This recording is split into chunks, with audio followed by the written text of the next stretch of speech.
The phone screen lit up at 2:17 a.m. I never get used to seeing my daughter's name at that hour. It is never good news. This time, it was hell. Mom. Her voice shattered. Not a cry, but the sound of broken glass. Marcus told the police I stabbed him. My breath froze in my chest. I knew my son-in-law was a liar, but I did not know, until tonight, that he was a monster. My name is Sarah Kalin. The call came at 2:17 in the morning. My daughter, Chloe, 26 years old. Her voice was a strained whisper, thin and brittle, tearing at the edges as it came through the phone. She was at the District B2 precinct in the South End. Marcus, her husband, the 30-year-old fintech golden boy, was at the hospital. He was claiming a stab wound to his hand. "They don't believe me," she whispered, the panic high and tight in her throat. "They said I was out of control. Mom, he did it himself. He did it to himself. I am 48 years old." I am a former federal prosecutor and the founder of the Kalin Group, a corporate compliance firm that guts corrupt companies for a living. I did not panic. Panic is a luxury for those with time. I had none. My brain simply clicked over from the fog of sleep to crisis management, a familiar and cold transition that felt like flipping a steel switch. I went to my closet. My hand did not reach for sweatpants or a coat. I bypassed the soft silks and the comfortable casual wear. I selected a charcoal gray business suit, wool silk blend, and a simple black shell. This was not a rescue mission. This was war. You do not show up to war in your pajamas. You show up in armor. My armor just happens to be custom tailored. The air in the garage was cold and smelled of concrete and oil. The tires of the Mercedes screamed, just for a second, as I pulled onto the empty street, the sound cutting the pre-dawn silence. The city lights of Boston were a blur. My hands were steady on the wheel. My phone connected to the car's Bluetooth. I did not call my family lawyer, the one who handles wills and real estate. I called David. "David," I said, my voice flat, cutting through the silence of the car. He was awake instantly. Years of working with me had trained him for this. "Sarah, what time is it?" "It doesn't matter. Suit up. District B2. It is Marcus." A pause. It was not a pause of confusion, but of understanding. "How bad?" "He is claiming Chloe stabbed him." "I am on my way," David said, and the line cut. My foot pressed harder on the accelerator. The Tobin Bridge was empty, a ribbon of concrete stretching across the black water. My mind, however, was not, it flashed, unwanted, to 2 weeks ago. Dinner at Mama Maria. Marcus holding court, charming the waiter, explaining some complex financial derivative while smiling his perfect, white-toothed smile. I remembered watching his hand on Chloe's arm. The grip was just a little too tight, his knuckles white for a fraction of a second. And later, in the kitchen, I saw it, a faint, yellowing bruise on her inner wrist, the shape of fingers. "Honey, what is this?" Chloe pulled her sleeve down, a nervous laugh that did not reach her eyes. "Oh, God, I am such a klutz. I bumped into the door frame."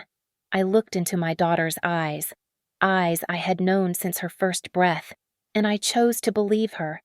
I chose peace over instinct. Sarah Kalin, who could smell a lie from 3 zip codes away, ignored the stench of it in my own dining room. I would never forgive myself for that. Not ever. That mistake ended tonight. I parked the car in a restricted zone right in front of the precinct. I did not care. Let them tow it.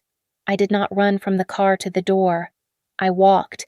Each step was measured, the sharp click of my heels on the pavement a precise, metered rhythm. I was not a hysterical mother. I was a professional.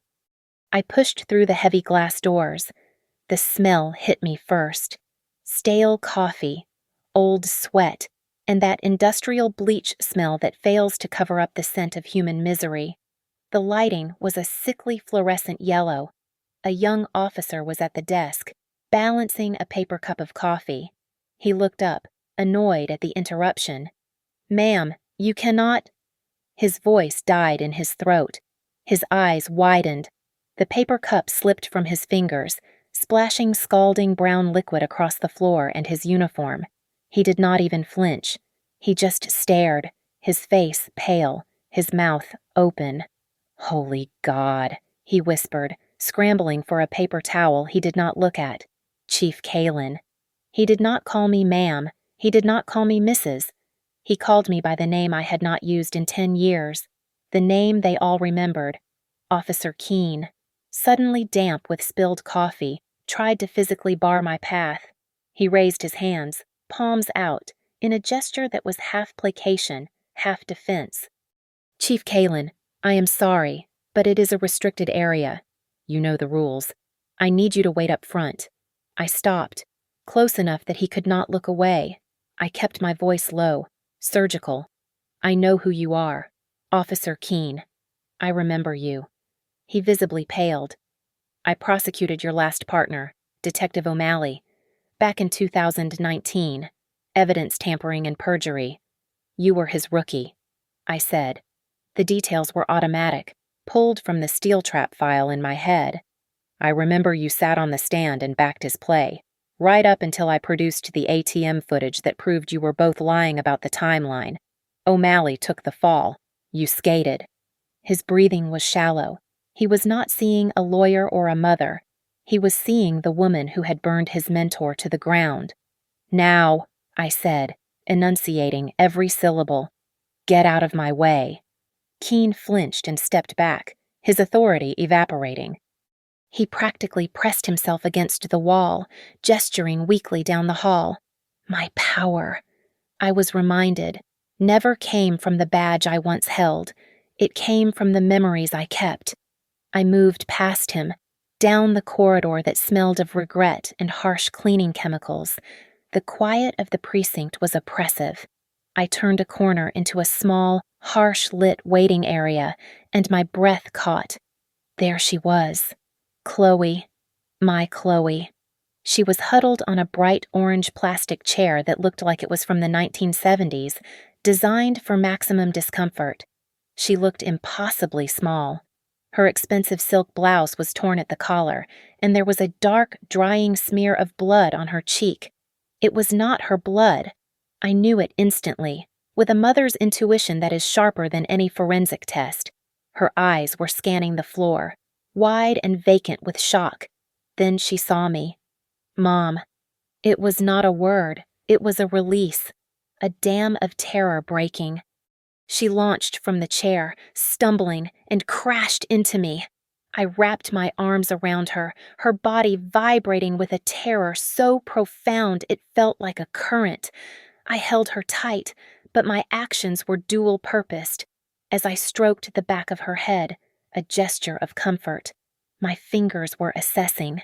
They brushed past her hair and found it, a raised, soft, sickening lump just above her hairline, hidden from view.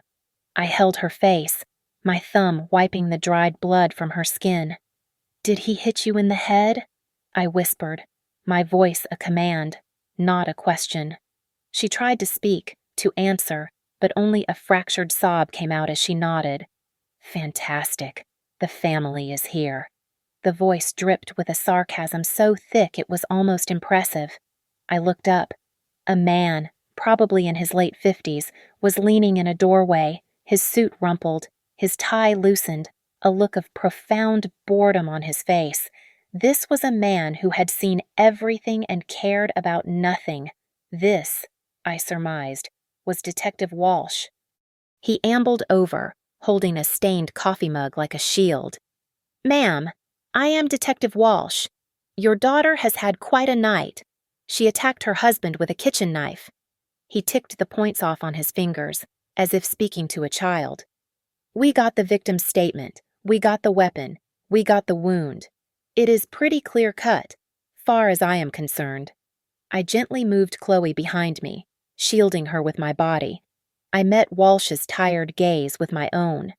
"Detective, I want a full medical report on my daughter, now, and I want a full SART kit, I want every bruise, every cut, every potential sign of sexual and physical assault documented." Walsh let out a short, barking laugh.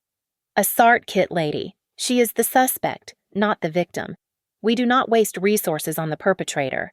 His casual dismissal, the sheer, lazy arrogance of his power, hung in the air. He was a perfect creature of the system, a walking blue wall. I took one step toward him, closing the distance. I dropped my voice so low that only he could hear it, forcing him into an intimacy he did not want. "I was at the country club's website last month.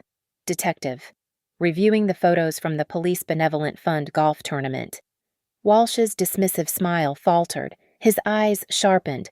"I saw that picture of you," I continued, my voice smooth as ice.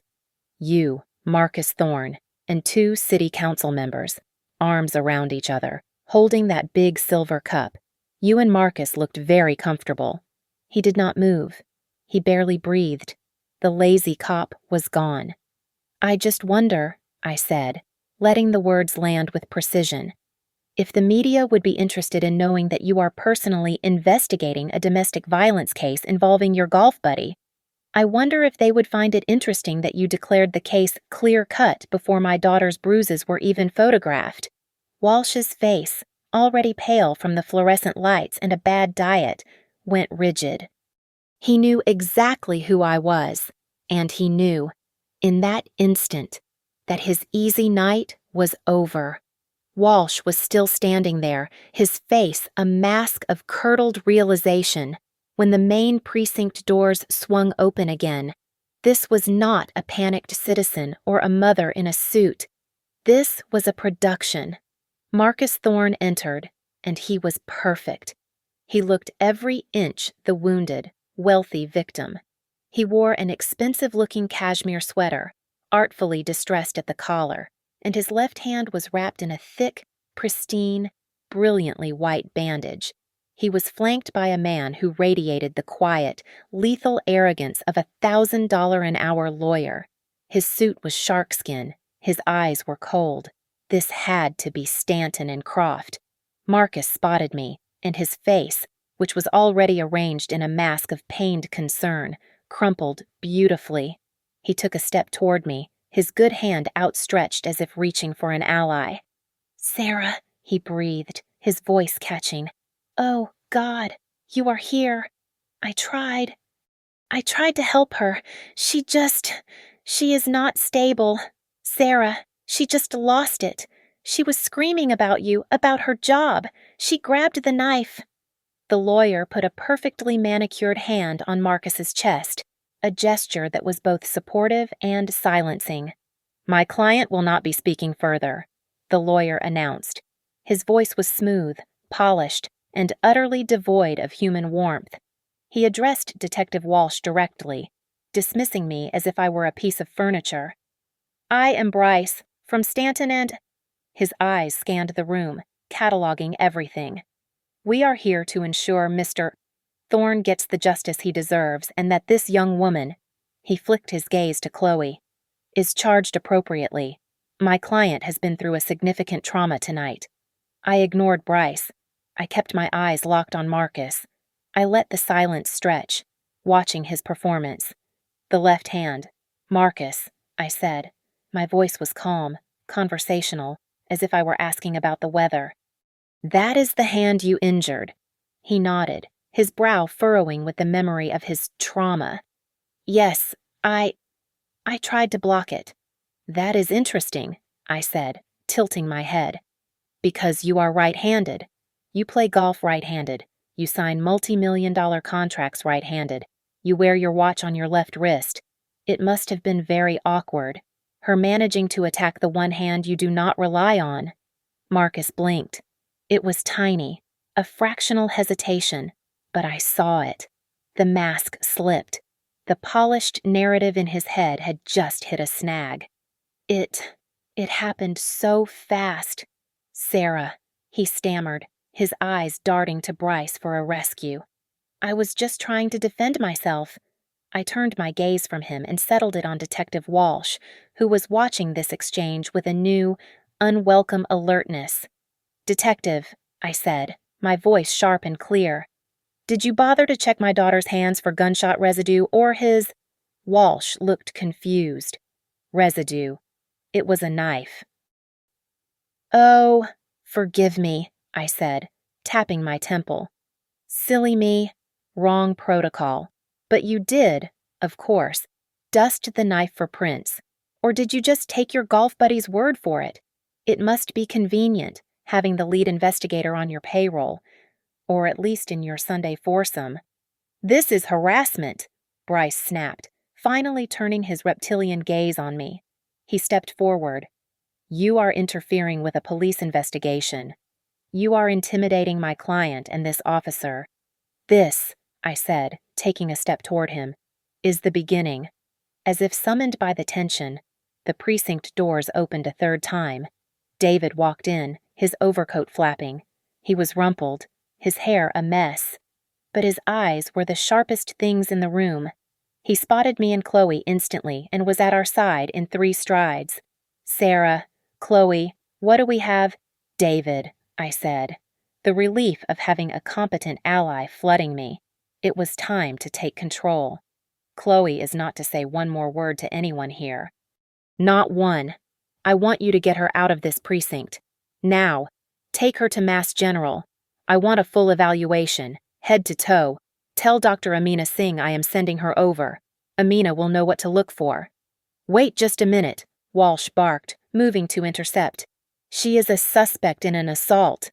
David stepped directly in Walsh's path. A man half his size but radiating twice the authority. "She is a victim until proven otherwise. Detective. And since you have failed to provide her with medical attention for the obvious lump on her head, her counsel is taking her to be evaluated. Send an officer with us if you must, but she is going. Or would you rather I discuss your relationship with Mr. Thorne with the DA right now?" Walsh and Bryce froze, recognizing a threat they could not easily dismiss. David nodded, satisfied, and put a protective arm around Chloe, steering her toward the exit. As Chloe passed me, she leaned in, her face hidden from the room. She grabbed my hand, her own trembling violently. Her whisper was so faint, so desperate, I almost missed it. "The bracelet. Mom." She breathed against my ear, her voice a raw thread. "My fitness bracelet. He did not know it was recording. He never knew. My heart rate. Mom. It recorded my heart rate." She was gone. David had her out the door, leaving me in the fluorescent-lit room with the predators. My heart rate. A smile touched my lips. It was not a nice smile. They had a story. They had a victim. They had a weapon. I had data. I left the precinct, the first gray light of dawn beginning to stain the Boston sky, and I did not go home. Home was soft. Home was where I was a mother. I could not afford to be that right now. I drove to the waterfront, to the unmarked glass tower that housed the Kalin Group. It was 4 a.m. The office was silent, a cavern of dark glass and brushed steel. My firm is not a law firm. It is a legal, private intelligence agency. We do not just file motions, we find the truth that corporations pay millions to bury. I did not turn on the main lights. I went straight to my office, the corner suite overlooking the harbor, and hit the secure line on my desk. It rang once. "You are early," a voice said, no sleep in it. "Sparrow," I said. "I need you." "What is the target?" Sparrow is my lead digital forensics analyst, a man who lives entirely off the grid but can access anything on it. He is a genius, and he is mine. An IoT stream, a well-fit brand health tracker, linked to a cloud account. My daughter's. "Okay, legal. I need you in right now. I have a court order." I was lying. I did not have an order, but I would have one by 9 a.m., and by then, the data would be gone. This was a lie of necessity, one that Sparrow understood without me having to say it. "Right. A court order. I am in. Give me the credentials." I gave him Chloe's email and the password I set up for her years ago. The line was silent for 90 seconds. I watched the sky turn from black to a bruised purple. I am in the cloud, Sparrow said. This is a lot of data. What am I looking for? Heart rate. Last night, Marcus Thorne's official story, as told to the Boston Police Department, is that Chloe had a violent, jealous explosion at approximately 9 p.m. Find me 9 p.m. More clicking. I could picture Sparrow in his own dark room, surrounded by a constellation of monitors. Got it. Okay. At 9 p.m. exactly. Your daughter's heart rate was 75 beats per minute. She was, for lack of a better term, chilling, resting, maybe watching television. My own heart, in contrast, was pounding. And now, I am tracking the timeline forward. 9:05, 78, 9:10, 76. She is completely calm. Boss, his story is... Wait. The silence stretched. I held my breath. What is it? I demanded. At 9:15 p.m. Exactly 9:15. It goes vertical. I mean, it is a sheer cliff. From 76 beats per minute to 180. Instantly. How long did it stay there? My voice was low, tight. It holds, Sparrow said, his own voice tightening with what he was seeing. It stays in the red zone, between 170 and 190, for the next 20 minutes. It does not drop. Not once. I closed my eyes. The image was devastatingly clear. This was not a fight. This was a hunt. This is not the heart rate of an attacker. Sparrow, I said, my voice shaking with a cold fury. This is the heart rate of prey. I am so sorry. Sarah, he said quietly. Do not be sorry, I snapped, the operator returning. Be better. What else is in that house? He is a tech guy. He would have a smart home. Get into it. Already on it. They have a full Haven smart home system. Thermostat, lights, security. I am accessing the main hub. He went quiet again. Damn it. What? He is smart. Or, his lawyer is... He disabled all the internal security cameras. Wiped the feed. There is nothing. Just a 2-hour blackout right over the time of the incident. I felt the hope I had started to build crumble. So we have nothing. Just a heart rate. No, Sparrow said, and I could hear the digital smile in his voice. He is smart, but he is not a genius. He turned off the cameras. He turned off the video feed, but he forgot about the audio. He has 3 Haven Assist smart speakers in that house. Living room, kitchen, master bedroom. My heart stopped. They are always listening. Always, Sparrow confirmed. And he was yelling. He was too arrogant to remember to mute them. He went to his hub and deleted the audio files from the internal hard drive. He thought he was clean. But, I pressed, gripping the receiver. But he did not wipe the rolling backup on the Haven corporate server. The cloud. Sarah. He forgot about the cloud. He deleted the local file, but the ghost is still on the server, queued for deletion in 24 hours. Sparrow, I said, my voice a command. Get that ghost. Way ahead of you, he said. I am recovering it now. David arrived at my office just before 5 a.m., his face grim. Sparrow was on the main conference speaker, his voice filling the dark, glass-walled room. The harbor lights were just beginning to fade against the encroaching dawn. We did not turn on the overhead lights. We sat in the glow of the conference screen. Are you ready for this? Sparrow's voice was tinny, professional, but I could hear the undercurrent of disgust. Play it, I said. David sat across from me, his legal pad and pen untouched in front of him. The file opened. At first, it was just normal, soft jazz, the kind of inoffensive, sophisticated music Marcus loved to play in the evenings. It was the soundtrack to their perfect life. Then, his voice, clear, calm, but with an edge I recognized. The edge he used when he was correcting a subordinate in a board meeting.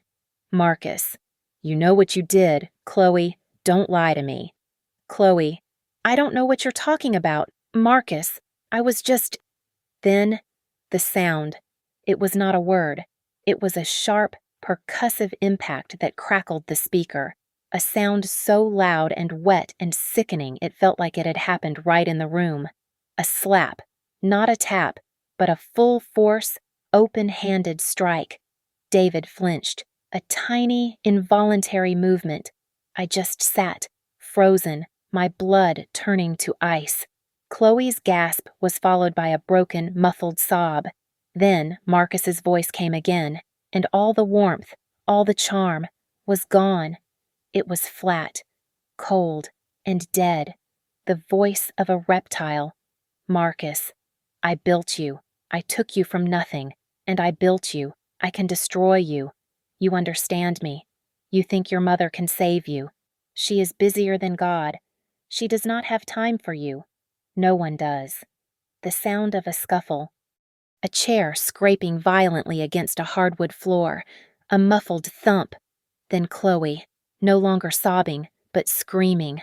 A raw, pure, animal terror that ripped through my soul. Chloe, no Marcus get off, no stop the knife. The knife. There was a crash, like glass breaking, more struggling.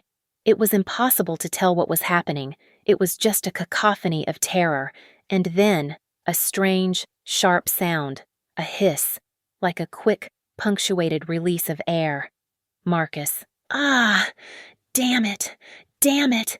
His voice. It was not pain. It was annoyance. It was the voice of a man who had spilled wine on a white carpet. It was pure, unadulterated anger. Silence. Not a digital silence, but a heavy, breathing silence. It stretched. 10 seconds. 20. David looked at the speaker, his brow furrowed. Is that? Wait. Sparrow's voice commanded.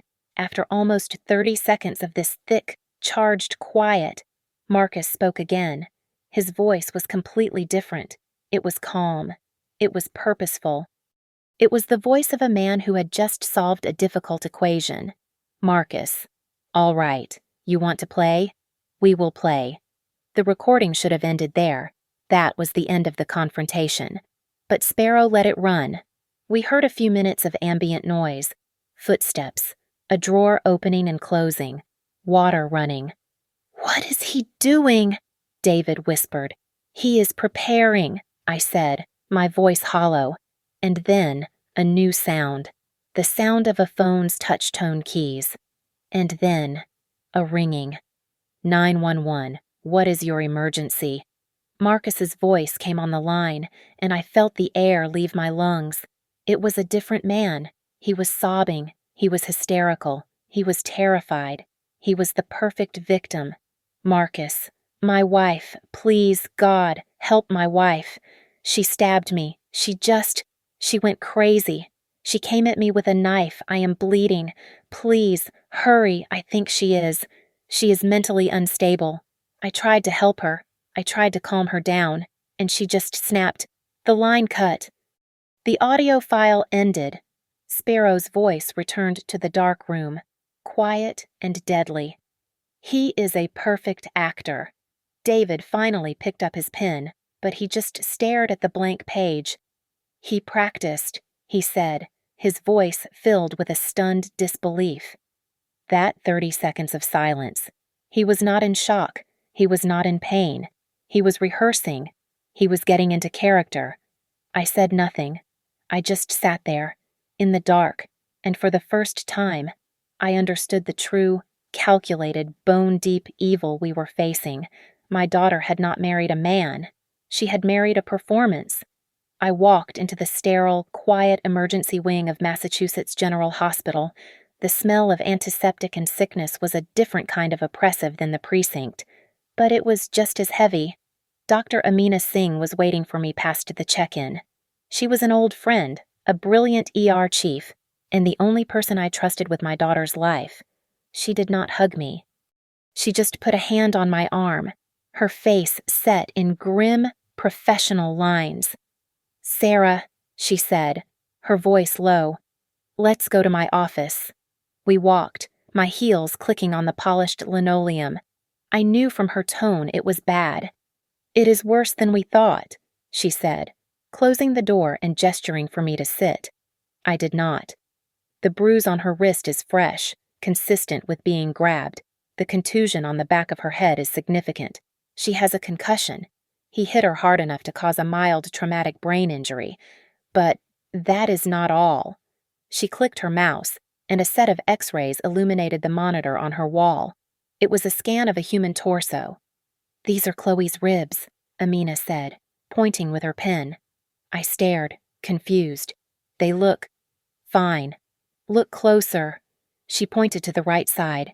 Here, the 5th, the 6th, and here, the 8th. Do you see these calluses? The misalignment. I saw it then. The bones were not smooth. They were thickened, slightly bent, like branches that had been snapped and then grown back crooked. Those are old injuries, Amina said, her voice soft but filled with a controlled rage. At least 6 months old, 3 broken ribs, left to heal on their own, without medical intervention. They healed badly. Sarah, this has been happening for a long time. I had to grab the edge of her desk. My knees went weak. 6 months. I thought back. 6 months ago. I was in Singapore, closing a $40 million compliance deal. I was celebrating with champagne while my daughter was at home with broken ribs. There is more, Amina said, her voice hardening. We did the full examination. We found scars. On her back, high up, near her shoulders. She clicked to a different file, a series of high-resolution clinical photographs. My breath hitched. Small, perfectly round, pale scars. Dozens of them. They look like cigarette burns, Amina whispered, the professional mask cracking. He burned her. I made a sound. I do not know what it was. It was not a word. It was the sound of my world, the one I thought I controlled, disintegrating into ash.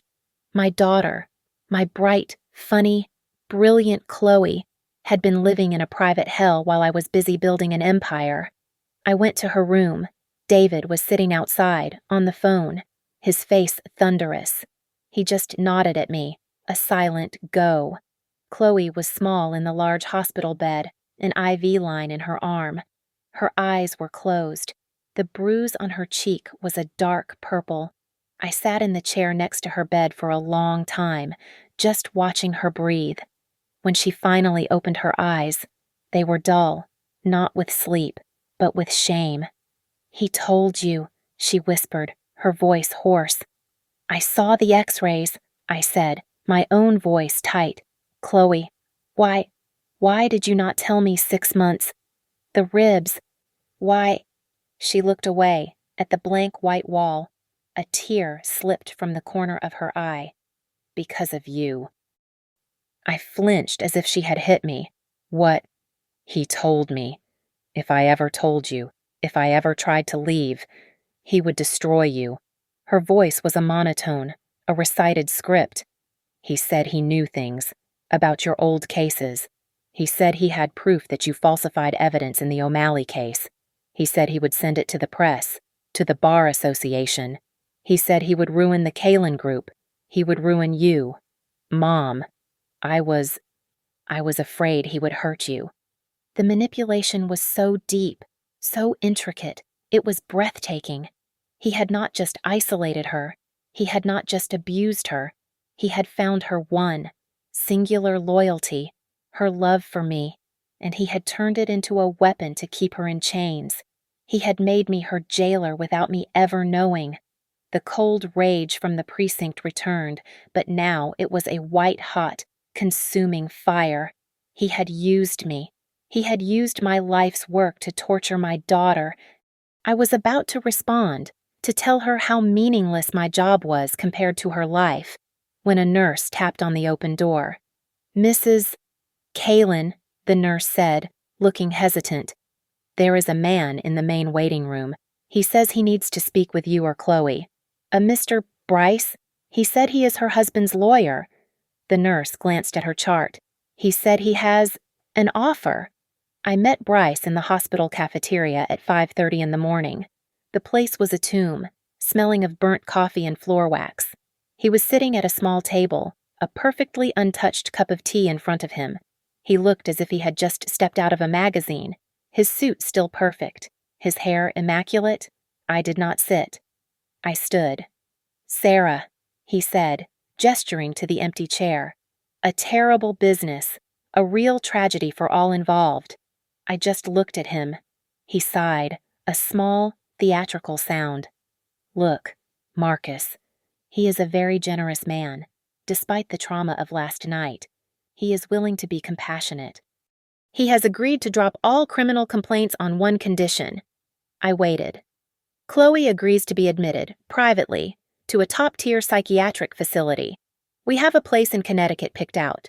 She stays for 6 months, gets the help she clearly needs, and, of course, she signs a standard non-disclosure agreement. No press, no lawsuits. Everyone walks away whole." I laughed. It was not a sound I recognized. It was dry, brittle, and utterly devoid of humor. It sounded like something breaking. "You are," I said, my voice barely a whisper, "joking." Bryce's smile tightened. "I assure you, I am not. We have statements from 2 neighbors who have heard her screaming erratically in the past. We have obtained her medical history, which shows a significant prescription for anti-anxiety medication. We have a victim with a stab wound. You have," he spread his hands, "an angry mother. It is not a strong case for you." I leaned forward, placing my hands flat on the sticky table. I was close enough to see the tiny, perfect knot of his tie. "Here is what I have. Bryce," I said, my voice a flat, level blade. "I have my daughter's heart rate, which was 180 beats per minute for 20 consecutive minutes. The heart rate of a cornered animal." His smile did not waver, but his eyes sharpened.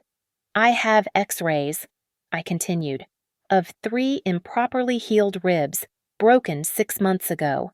I have photographs of a dozen circular scars on her back that an expert will testify are consistent with cigarette burns." His face remained impassive, but a small muscle in his jaw twitched.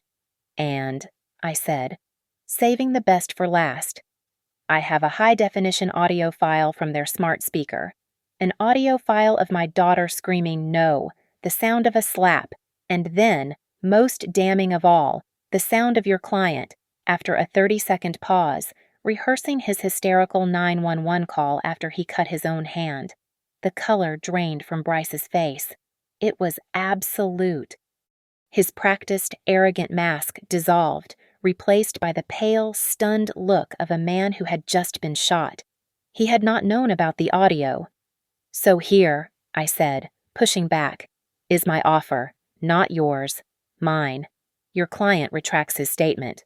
Today, he transfers 50% of his liquid assets into a blind trust for Chloe by noon, and he vacates their home and the state of Massachusetts by the end of the day. If he does those things, I will not release that audio file. I looked at my watch. If he does not, that file, along with the medical records, goes to every major news outlet in Boston and to the district attorney's personal inbox at 9 a.m.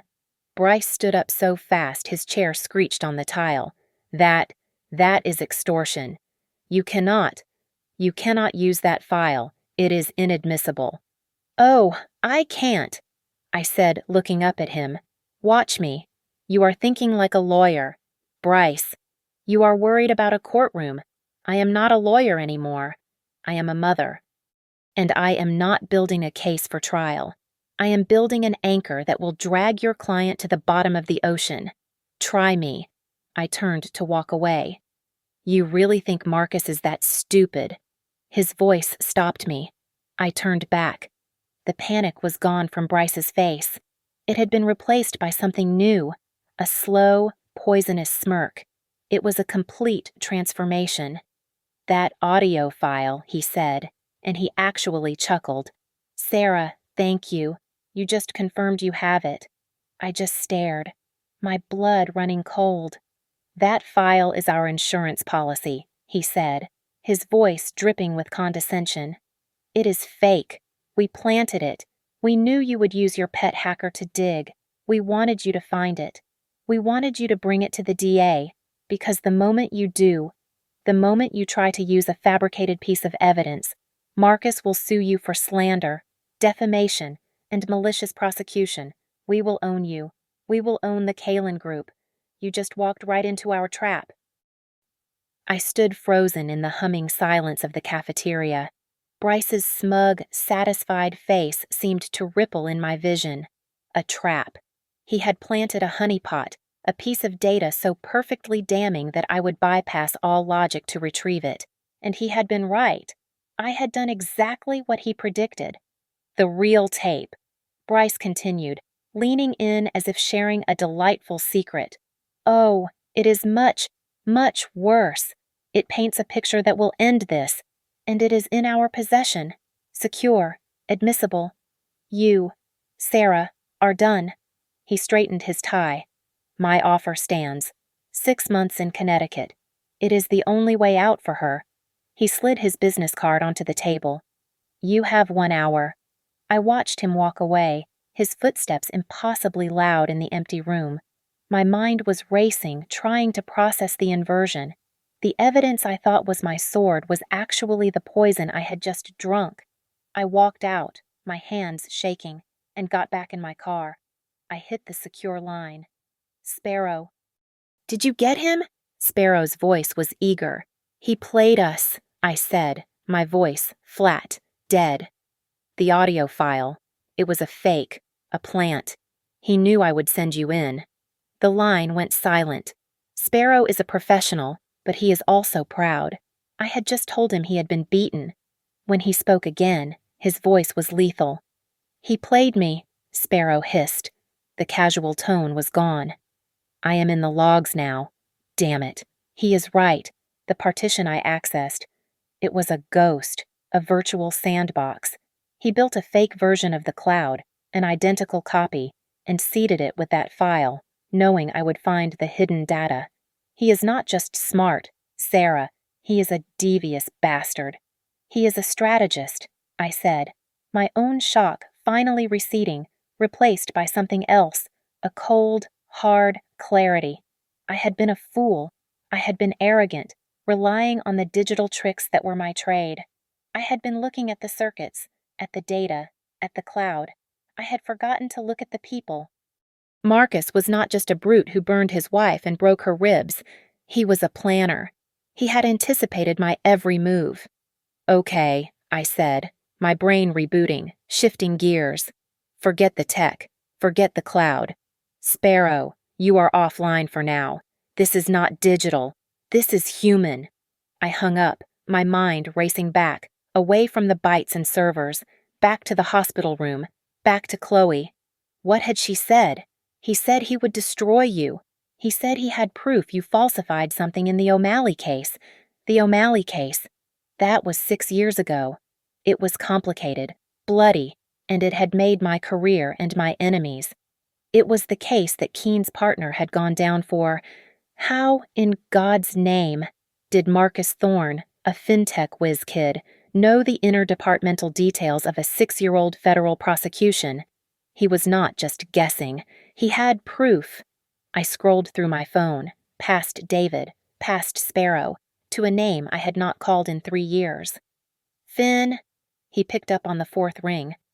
You are either in real trouble or you are calling to apologize for my last birthday, a gravelly voice said.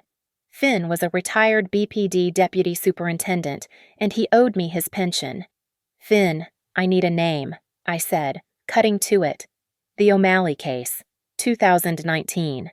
After he was convicted, who handled the post-conviction file, who boxed up the evidence for storage? O'Malley. Finn groaned. You are calling me at dawn about that dirtbag. Jesus. Sarah, let me check the archives. I heard him typing. Okay. The case file was signed over to storage by the lead detective, guy named Walsh, Detective Michael Walsh. My blood stopped. It was not a sound. It was a physical event. My blood just ceased to move. Walsh. The tired, bored detective from the precinct. The man at the golf tournament. It clicked. The entire horrifying architecture of the setup slotted into place. I had it all backward. I thought Marcus, the wealthy tech bro, had found a dirty cop, Walsh, and befriended him on the golf course. The truth was so much worse. It was Walsh who had found Marcus. Walsh, whose partner I had destroyed. Walsh, who had been sitting on 6 years of simmering hatred, waiting for a chance to get back at me. He had been looking for a weapon, and he found one. He found my daughter. He found her abusive, narcissistic, strategist husband. This was not a domestic violence case. This was not a cover-up for a friend. This was revenge. Walsh had not just advised Marcus. He had trained him.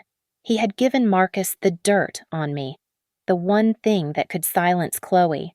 He had taught Marcus how to stage the scene, how to create the perfect story, how to play the victim. He had probably even helped him set the digital trap for me. I was not just fighting my son-in-law. I was fighting a corrupt system that I had bucked, and it was now bucking back, using my own child as ammunition. I was no longer just a mother. I was a target. And that changed the rules. Bryce's 1-hour deadline was meaningless. I was not playing his game. He was, unknowingly, playing mine. I got David back to the office. The sun was now fully up, streaming into the conference room, but it felt cold. "We have been played," I told him, laying out the O'Malley connection, Walsh's revenge plot, and the digital trap. David, to his credit, did not panic. He just unbuttoned his suit jacket, sat down, and said, "Okay, so we are not just fighting Marcus. We are fighting a corrupt BPD detective who had 6 years to plan his revenge. He is not just going to roll over." "He coached Marcus," I said, pacing the room, the scenario building in my mind. "He told him how to inflict the perfect wound, just shallow enough. He told him how to perform for the 911 call. He set the stage, and he fed him the O'Malley lie to keep Chloe silent." "And the digital trap," David added, rubbing his eyes. "This is a coordinated attack. Walsh is the brain. Marcus is the victim." "So," I said, stopping, "we need to take down Walsh, and we need to do it now, before Bryce's deadline." "You do not take down a detective like Walsh with a hunch," David said. "He is old school. He will be clean. No sudden deposits. No hidden accounts. He is too smart for that." "Get Sparrow back on," I commanded. David hit the speakerphone. "Sparrow, you with me?" I said. "I am here." Sparrow's voice was tight, angry. "I am already running a deep dive on Walsh's financials. David is right.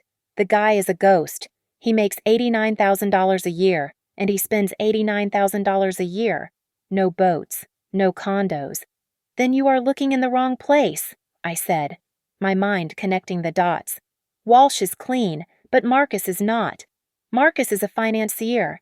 He does not pay people in cash-filled envelopes. He invests, he consults, he moves money."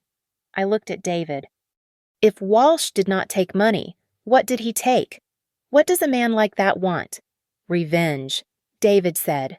"That is his motive, not his payment." I countered. He still had to get paid. This was a high-risk operation. He would want a cushion. So, if the money did not go to him, where did it go? "Sparrow," I said, an idea sparking. "Forget Walsh. Go back to Marcus. All his accounts, his shell corporations, his subsidiaries, his venture capital funds. Look for payments. Look for consulting fees paid in the last 6 months. Anything that looks out of place." "On it," Sparrow said. The line was filled with the sound of rapid, almost violent typing. He has 17 subsidiary companies. This is a maze." "Then run the maze," I said. We sat in silence for 10 minutes.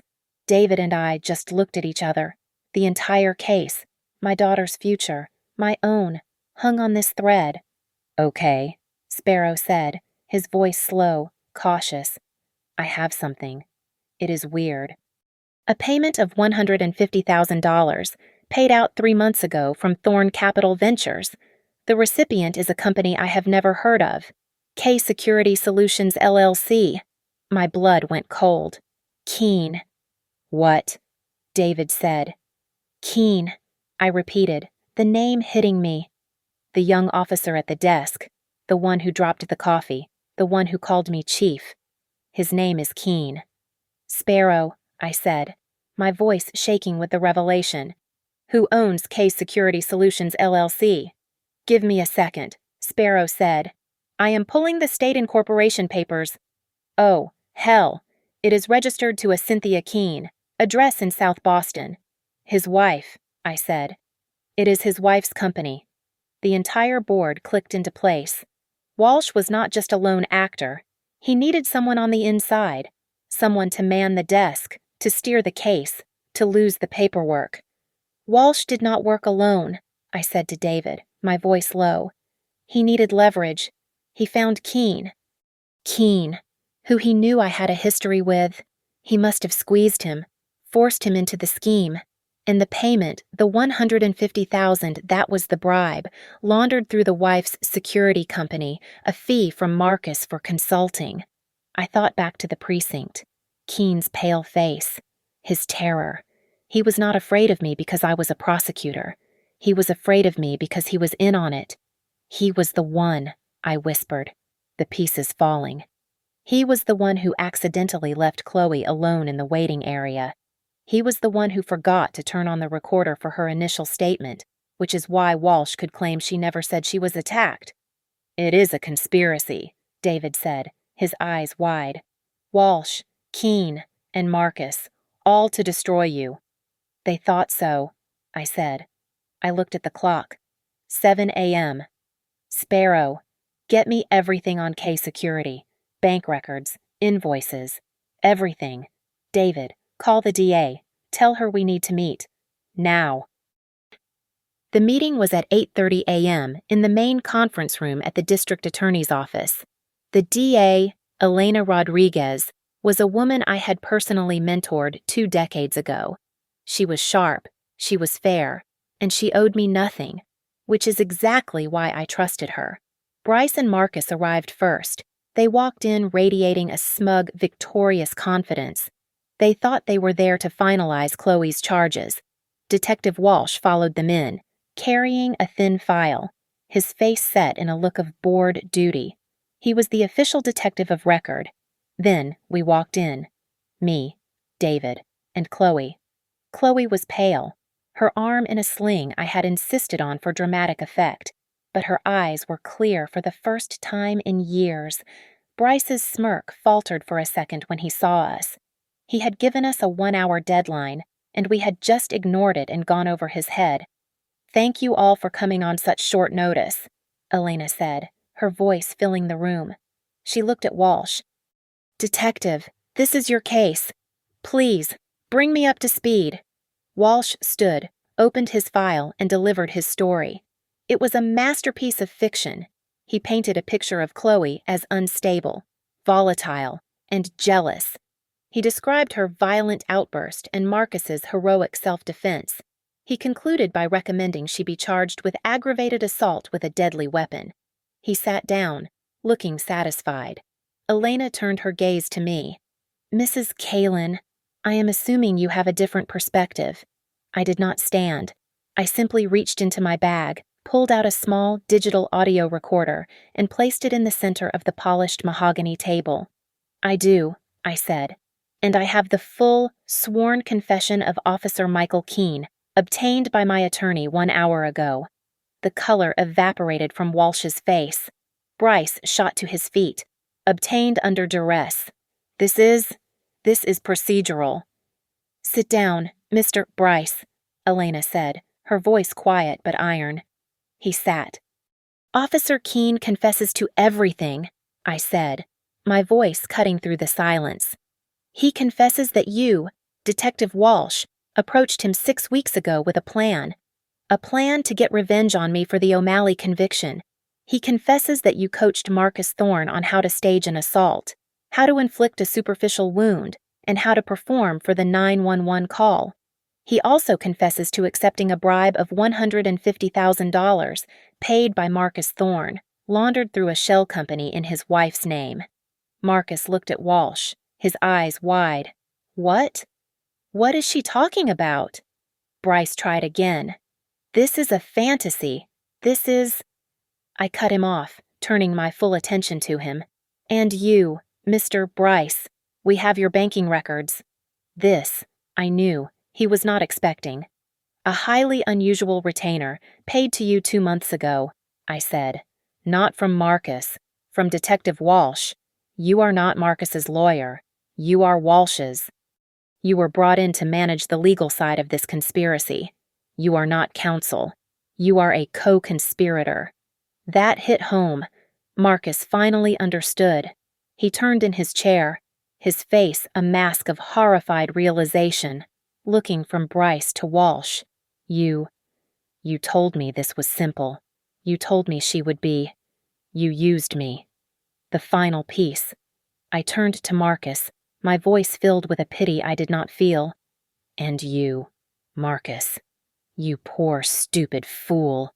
I said, you really thought you were in control of any of this, the real tape, the one Bryce told you he was keeping safe, the one that was so much worse. I pulled a small black USB drive from my pocket and tossed it onto the table. It spun, coming to a rest next to the audio recorder. It is here, I said. Sparrow, my analyst, found your hidden backup server, the one you set up off-site and then forgot about. Did not you? It is not just audio. Marcus, it is video. Full 4K video from the master bathroom mirror cam you did not even know was active. It is 20 minutes long. It shows you, practicing how to cut your own arm.